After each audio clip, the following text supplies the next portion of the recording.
I think Fantastic Four is probably like a neater, tighter story overall. But I found it very difficult to find, like, I didn't find anything that was going on that interesting in Fantastic Four. Okay. From the story, I agree, to the characters individually. So you don't like science? I hate science. I'm anti-science. You don't like hope? You don't like some world peace? I love hope. That's why I like Superman. No, but look, with Fantastic Four, it just came down to, like, I didn't find any of the dialogue or the character interactions to be, like, daring in any way. It was just very safe to me. Really? To me, yeah. I just, like, all the humor in it, all of the way that the characters talked, it was like, all right, I'm not worried about any sort of emotional rift between these characters. They have, like, one scene where Sue and Reed Richards argue, and it's a nice scene, but it's, like, over like that in a second, and then they move on. It's like, all right. I mean, what about with Mama Sue going out there with Franklin with the crowd essentially wanting to kill her baby? Again, I like that scene as well, but it's so fast. Yeah. It's like they convince the entire world like that.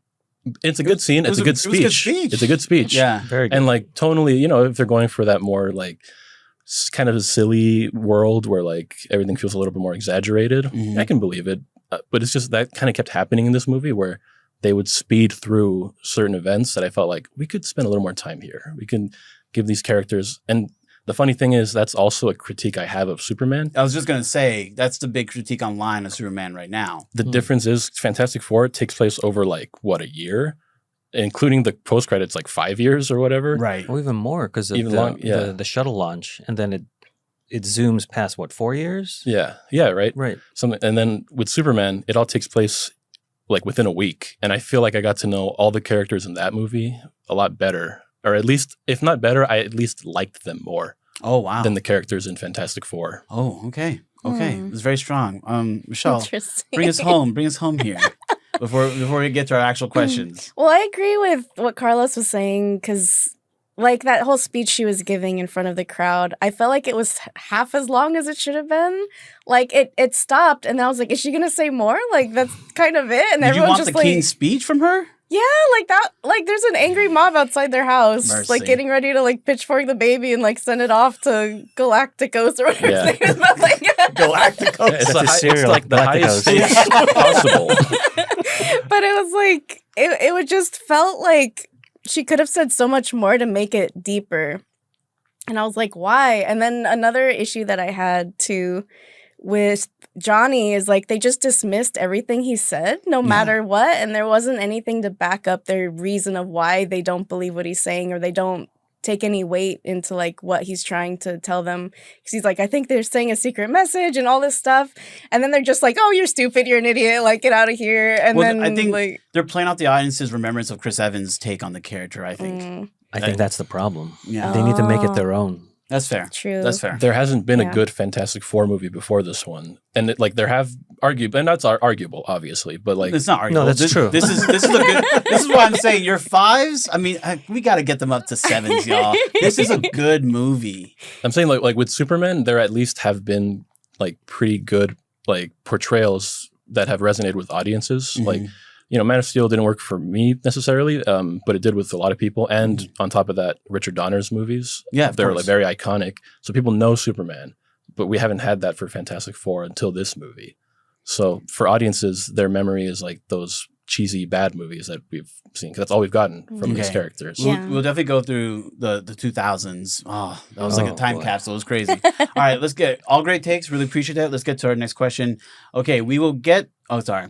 What were your initial expectations going into these films, and how did the final product measure up? Oh boy. We can keep it kind of short because we kind of answered that a lot. Okay. I'll go first. Okay. So my initial expectations for Superman, I actually lowered them as we got closer up because I got scared. Yeah. It was high after watching Suicide Squad, because I remember before I had trouble watching it, but I actually watched James Gunn's Suicide Squad, and after watching Guardians of the Galaxy Volume 3. So I thought, like, okay, this is going to be a really great movie. And then I watched the trailer, didn't like Rachel Brosnahan at first, so I started to lower it. And then at the end, when I came to the movie, I was like, this is a really good movie. I had a lot of fun. It was hilarious, except for the emotionally flat part. So that's what it was for me for Superman. For Fantastic Four, I went up a little higher because I thought the marketing was better. there was less new trailers for Fantastic Four, and I didn't get the film spoiled for me. So with Superman, it seemed like a lot of the cool scenes of Superman in the third act, like his laser eyes, like when he went in kind of like a circle, like all that stuff was spoiled for me, and I didn't think I had much to look forward to in that regard. Yeah, I avoided most of the trailers because of that reason. Yeah. When the Batman came out, I watched like all of the marketing for it, and there weren't enough surprises when I ended up watching the movie. Yeah. So like with this movie, I just watched the first trailer, and then that was it. No, exactly. All I did was watch the first trailer on my own, but when I kept going to the theater, they kept showing brand new trailers with more footage. And I'm like, I hope for the next upcoming DCU films, like please don't show me more than just one trailer. Because James Gunn is such a good writer. And I'm going to go see these films anyways. I don't know if they really need to have more marketing to get more people's, butts in seats, but that's just me. Mm-hmm. Yeah, I think going in, I saw a couple trailers for both, but I've kind of been burnt out on superhero stuff lately because there's just so much of it. And so I didn't go in thinking anything was going to be amazing or surprising or great, but I was surprised by Superman. I love comedy, so that was like really that was a pleasant surprise, like how much I was actually laughing out loud and like, oh wow, these are actually really good jokes, like this is clever writing. It was really good writing. And then like just that scene with Beck Bennett like in the spaceship, he's like, where's my seatbelt?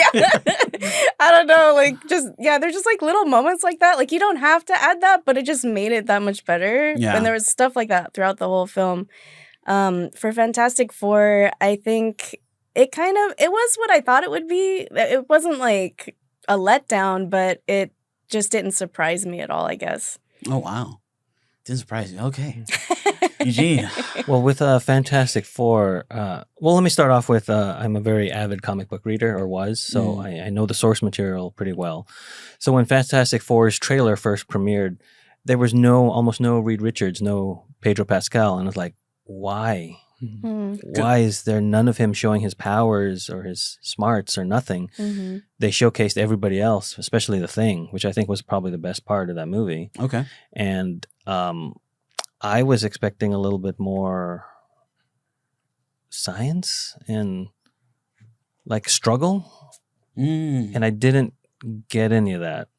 But with Superman, they got me right away with John Williams' theme.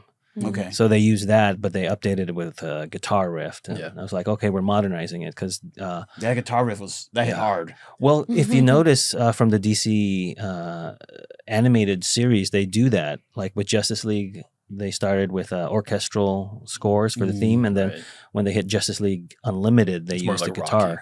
Rock. And then when Batman animated series, it was more of the Danny Elfman theme. And then when they went to Batman Beyond, it was just all like hard rock guitar. So it's like that's what the DC stuff does in its evolution. It just kind of moves forward. And like I said, they mentioned they did that scene where Superman is saying, "What am I supposed to do when people are dying?" Right, and that got me. So no, that's true. That's true.